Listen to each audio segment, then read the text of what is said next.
hemen daukagu gure Arduino Uno programatzeko garuna edo, vale? Burmuina.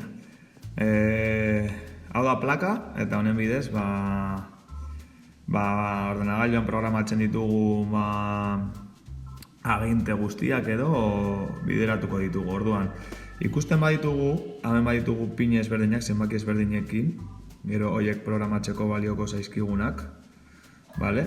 Hemen analogikoak ere, eta hemen power jartzen duen lekuan, da pixkat indarra emoteko, vale? 5 voltio, 3,3 pixkat potentzia gutxiagokoak, lurrakoak, bueno, guzti hori, resistentzia guzti hori,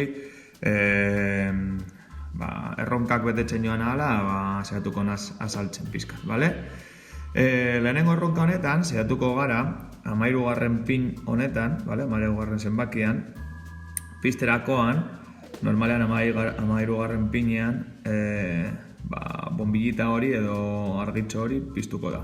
Gero konektatuko dugu, kable honen bidez, kable honen bidez, vale? Konektatuko USB kable bat da, eta Chromebookean konektatu behar duguna.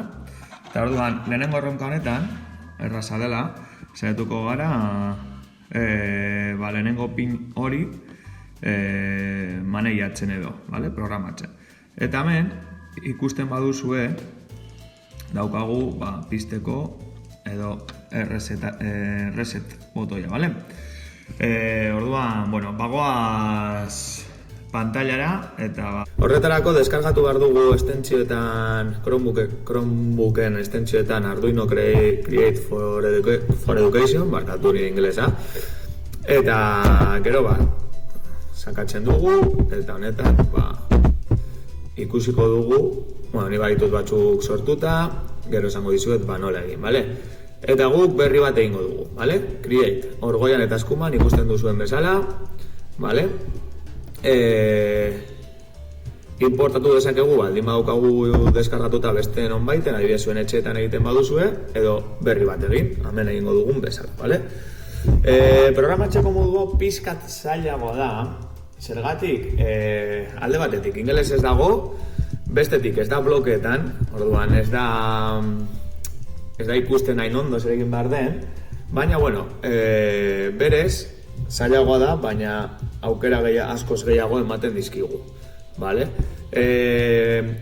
Bi gauza ditugu ikusten badi dituzue, setup and loop. Setup da, bloketan al iniciar bezala zenukaten bezala, eskratzen eta M-blokekin zenukaten bezala, eta loop da betirako egiten diren gauzak edo gauzatuko diren gauzak, bale?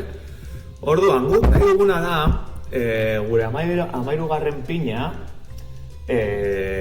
piztea eta matatzea. Orduan, guk nahi dugu pin mouth 13. Oso garrantzitsuak dira, parentesiak, gauzak ondo idatzita egotea, eta adibidez, pin mouth idatziko banuke gauza guztiak minuskulas, ez luke ulertuko mouth. Zergatik, bigarren hitza beti maiuskulas jarri behar dugu, ez daudenez espazioak ulertarazteko. Gero, 13, eta nahi dugu output, bale? Zergatik hori delako irtera. Oso garrantzitsu hau, maiuskulas idaztea, behitu, minuskulas idazten baldin badut, ikusten duzue, ez da kolore batez jartzen, horrek esan nahi du, ez duela prozedura hartu, bale? Eta agindu hori eman da gero, punto eta koma. Maiuskula eta komari sakatzen badiozue zuen Chromebookean, punto eta koma jartzen da, bale? Gero, zer nahi dugu? 13. pin hori, digital bright, eta ikusten baduzu bigarren hitza, maiuskulas jartzen dut, lehenbiziko letra, bale? 13. High, piztea, bale?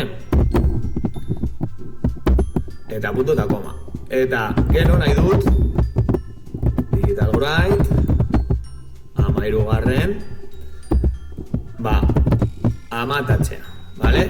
Baina zer gertatzen da, hau bakarrik jartzen baldin badut, ez duela izango denbora zehatz bat. Orduan ni nahi dut, segundo bat piztea eta segundo bat amatatzea. Horretarako jarriko diot, delay eta 1000 milisegundu, hau da, segundu bat. Eta gogoratu puntu eta koma oso garrantzitsua dela agindua eta gero, bestela ez da betetzen eta ez dizue utziko alde batetik ez gordetzea eta ez bidaltzea zuen txartelera. Gero goaz, azaltzera hori. Eta hemen gauza bera, delay, ikusi duzuen nola jarri den gorriz, ez da?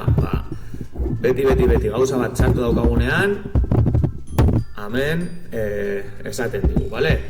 Eta puntutako, orduan gertatuko dena izango da, piztuko dela segundu bat, eta matutuko dela segundu bat, eta gero berriro. Piztuko dela segundu bat, eta holan, beti, bale? Eta gero, hemen, goian, daukagu gure proiektuari izena deitzeko, deituko diogula, adibidez, alain,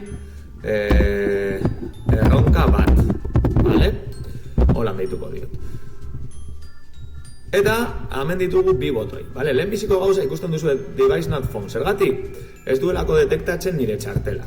Nik egin dudana izango da, konektatu USB-ra nire txartela, nire garuna, bale?